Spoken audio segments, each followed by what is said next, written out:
Hola, mi nombre es Tracy Argandoña Alvarado y quiero saludar cordialmente a mi profesor de neuropsicología, Mario Javier. En esta oportunidad quiero hablarles sobre algunos casos clínicos del libro de Oliver Sacks. El primer caso sobre el fantasma.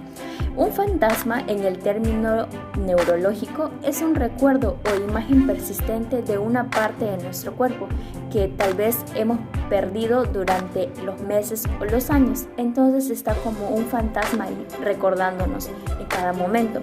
Según Gary Milchan, describió varios tipos de fantasma y asimismo también explicó con toda claridad que estos trastornos, o sea, la imagen corporal, que podían fluir factores centrales o periféricos. Y este es el caso de un marinero que perdió el dedo índice de la mano derecha en un accidente. Esto le persiguió durante 40 años, este fantasma intruso, y siempre que quería rascarse la cara, la nariz o para que pueda comer, ese fantasma estaba ahí. Luego también contrajo una neuropatía diabética sensorial grave y perdió toda sensación de poseer todos los dedos. El dedo fantasma también desapareció. Entonces es bien sabio que un trastorno patológico central como un ataque sensorial puede curar este fantasma. Tendemos a los diagnósticos neurológicos. El primero, el sintomático. Este marinero nos mencionó que cada vez que se acercaba el dedo a la cara para comer o rascarse, pues tenía que ese dedo le saque el ojo. Y esto tenía una sensación muy irreprimible. En el diagnóstico etiológico dice que este fantasma, ¿no?, es causada normalmente después de una pérdida de una parte del cuerpo, aún a las personas que han sido amputadas. Amputadas saben que es esencial un miembro fantasma para que puedan hacer el uso de su miembro artificial. En el diagnóstico topográfico, Warren Mitchell, como les mencioné, decía que hay varios tipos de fantasma, tanto central como periférico. En el central está la estimulación o la lesión del córtex sensorial y sobre todo en los lóbulos parietales. Y en los periféricos es la condición de la neurona, o sea, la lesión nerviosa que bloquea el nervio. Y también los trastornos en las raíces nerviosas espinales o en sistemas sensoriales de la médula. En el diagnóstico sindromático suele haber una cierta confusión en que se refiere a los fantasmas, si han de producirse o no. No siempre se presentan en todos los pacientes, si son patológicos o no. Entonces, si son reales o no lo son.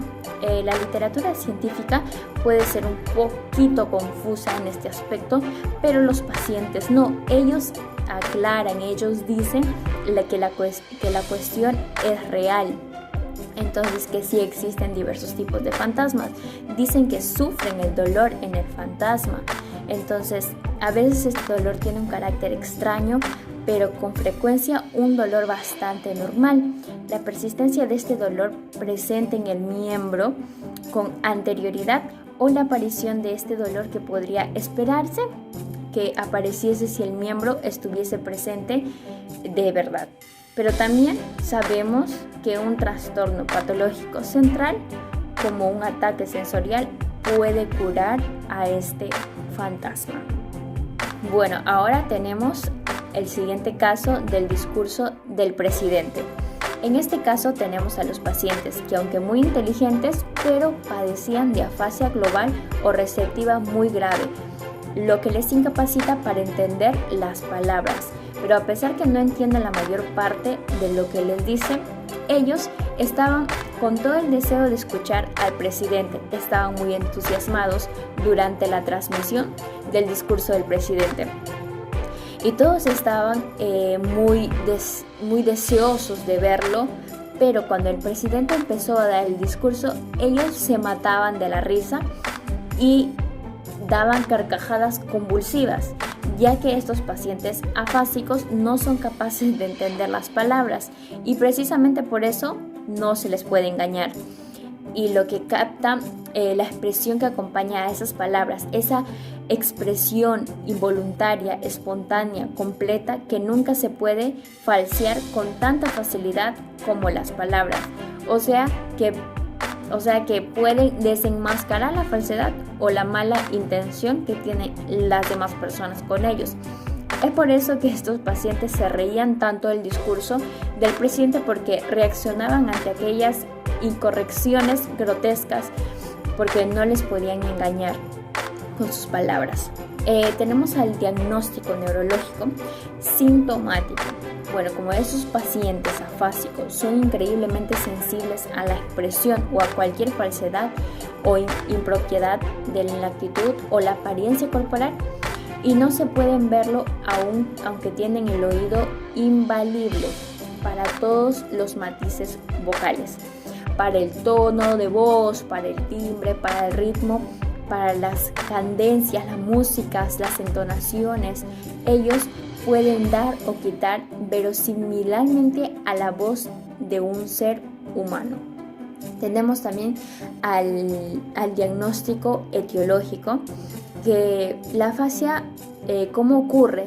¿Cuál es la causa? No puede ocurrir repentinamente después de un derrame cerebral o una lesión en la cabeza, o puede también desarrollarse lentamente a partir de un tumor cerebral que va creciendo en alguna parte del cerebro.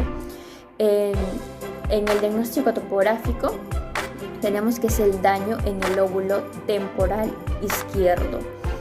Y en el diagnóstico sindromático, bueno, a nosotros, los individuos normales, con la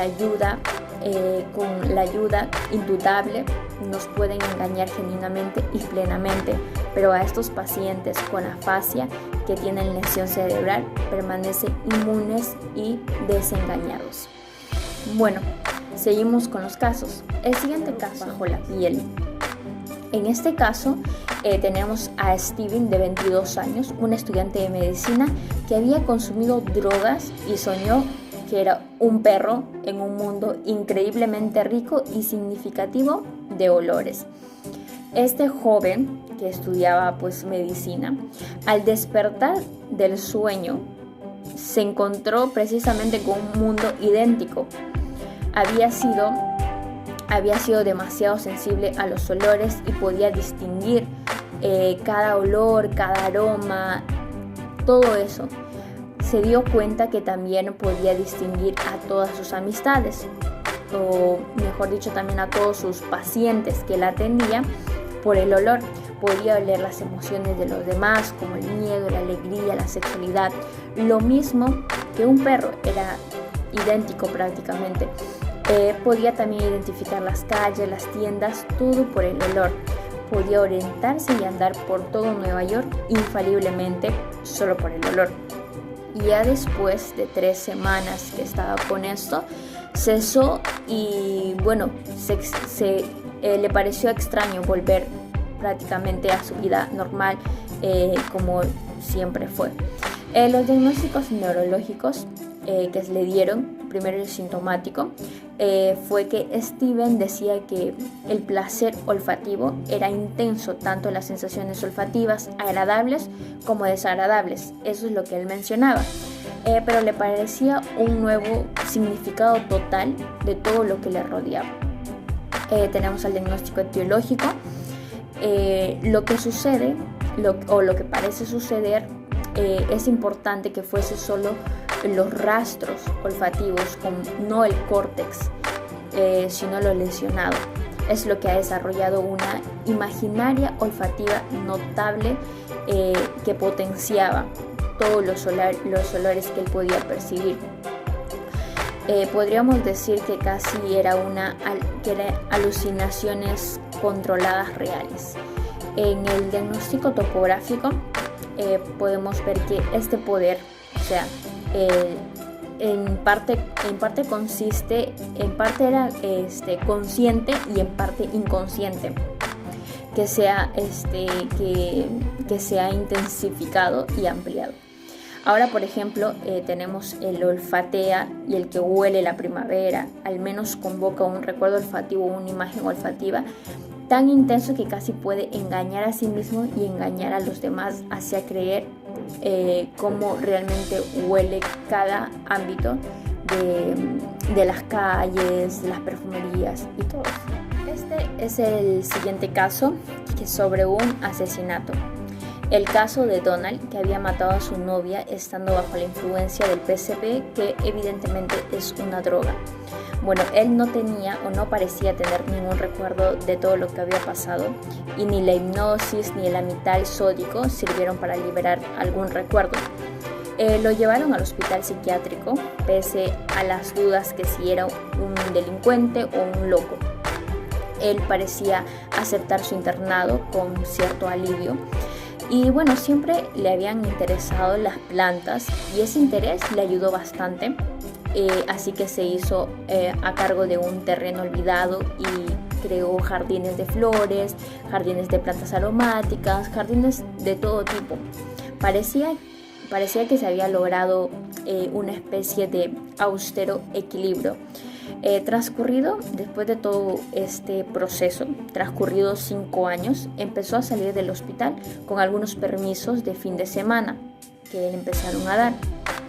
Entonces, tras estas salidas, él se compró una bicicleta y bueno, en una de esas salidas tuvo un trágico accidente, chocándose con un auto violentamente, y así se golpeó la cabeza contra el firme de la carretera. Sufrió una grave herida en la cabeza, grandes hematomas bilaterales subdurales que se drenaron y evacuaron inmediatamente a ser tratado quirúrgicamente. Y bueno, todos los lóbulos frontales también fueron dañados. Permaneció en coma, hemipléjico, casi 2 semanas, y luego inesperadamente empezó a recuperarse. Entonces, en ese momento empezaron las pesadillas. Cuando él ya empezó a tomar de nuevo el conocimiento, empezaron a llegar las pesadillas. La reminiscencia incontrolable le afloraba y le abrumaba. Veía continuamente el asesinato y lo repasaba una y otra vez. De lo que antes no se recordaba, pues ahora tenía todos los recuerdos una y otra vez. Donald había intentado suicidarse por 2 veces en la unidad neuroquirúrgica y hubo que administrarle tranquilizantes muy fuertes, y así para poder controlar la fuerza que él tenía. Tal vez la juventud, la suerte, el tiempo hizo que él se pueda curar naturalmente. La función pretraumática superior ayudó también a la terapia luriana de sustitución, y el lóbulo frontal fue mejorándose. Entonces, con el paso del tiempo, él tuvo una recuperación muy eficaz. Tenemos a los diagnósticos neurológicos, que se le sacó primero el sintomático, que bueno, Donald decía, ¿no?, que tenía ideas continuas de suicidio, pero ¿qué sería una catexia normal de un recuerdo así, de aflorar de pronto, o tal vez una amnesia total? No sé, de una oscura culpa o lucha edípica, sino de un asesinato real. No estaban seguros de nada. Luego tenemos el diagnóstico etiológico. Todo lo que le había ocurrido a Donald fue tras el asesinato de su novia, evidentemente, y luego pues el accidente que tuvo con la bicicleta. Todo eso fue las causas por lo que él pasó. Luego tenemos el diagnóstico topográfico, que bueno, tras el accidente que había sufrido Donald, tuvo una grave herida en la cabeza, las grandes hematomas bilaterales, que tuvo una drenación, y bueno, todo eso dañó profundamente los lóbulos frontales, y es por eso que permaneció 2 semanas en coma. Y bueno, eso fue prácticamente el caso de Donald, que al final tuvo una recuperación. Y por último tenemos el caso de las visiones de Hildegard. El manuscrito de Hildegard fue escrito en Bingen alrededor del año 1180. La figura era una reconstrucción de algunas visiones de origen jaquecoso. Las visiones de Hildegard, impregnadas en este sentido del éxtasis, iluminadas con una significación fisiológica y teófora profunda, encauzaron hacia una vida de santidad y misticismo. Aporta un claro ejemplo y único de cómo un acontecimiento fisiológico, banal, desagradable o intrascendente para la inmensa mayoría de las personas que pueden convertirse para una conciencia privilegiada en el substrato de una suprema inspiración extática. Bueno, tendríamos tal vez que llegar a Dostoievski, que experimentó a veces auras epilépticas, éxtasis a las que asignó sentido trascendente para encontrar un paralelo histórico adecuado. Los diagnósticos neurológicos de Hildegard, el sintomático, dice ella que vio visiones que contempló. No las vio estando dormida, ni soñando, ni enloquecida, ni con los ojos carnales, ni los oídos de la carne, ni en lugares ocultos, sino que estaba muy despierta y alerta y con los ojos del espíritu y los oídos interiores. Es por eso que percibió abiertamente y de acuerdo con la voluntad de Dios pudo lograr ver aquellas visiones. Luego tenemos el diagnóstico etiológico, que dice que nuestra interpretación literal, que sería que experimentó un chaparrón de fosfenos que cruzaron el campo visual, tras la cual se produjo un escotoma